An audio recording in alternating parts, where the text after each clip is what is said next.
পর্দা কোনটা আর বেপর্দা কোনটা আপনার ধরে দিতে হবে আজকে। একজন মেয়ে যদি আবেদন রাস্তাঘাটে ঘুরে তাহলে তার দেখে আপনি কোনোদিন পর্দা করতে পারবেন না। একটা মেয়ে যদি বোরকা না পরে এই যে আপনি যে আল্লাহ ইবাদত করেন, আপনার বউ যে বেপরদায় বিভিন্ন জায়গায় চলাফেরা করে, কোথায় বেপর্দা? হ্যাঁ? কোথায় এখন না একটু মাথা কাপড় দিলেন না একটু। এই যে আবার খোলেন কেন? এই যে দেখেন আমি আপনাকে দেখাই পর্দা কোনটা আর বেপর্দা কোনটা আপনার ধরে দিতে হবে আজকে। পর্দা কোনটা জানেন?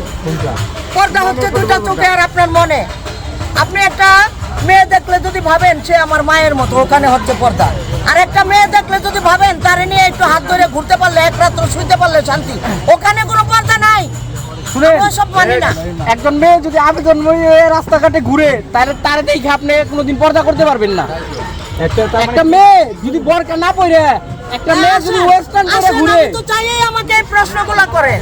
আপনারা কি ওইগুলো বাধা দিতে পারেন না? গেঞ্জি পরে কত বাইর করে ঘুরে, এরপরে ভাষা বাইর করে প্যান্ট পরে, এগুলা কিন্তু এই যে মোবাইলে রাখতে হবে। আমরা তো কত বাইর করে ঘুরে, গেঞ্জি পরে, এরপরে ভাষা বাইর করে প্যান্ট পরে রাস্তা কেন যায়? আপনার মতো একজন বাবার জন্য, আপনার মতো একজন ভাইয়ের জন্য, আপনার মতো একজন স্বামীর জন্য।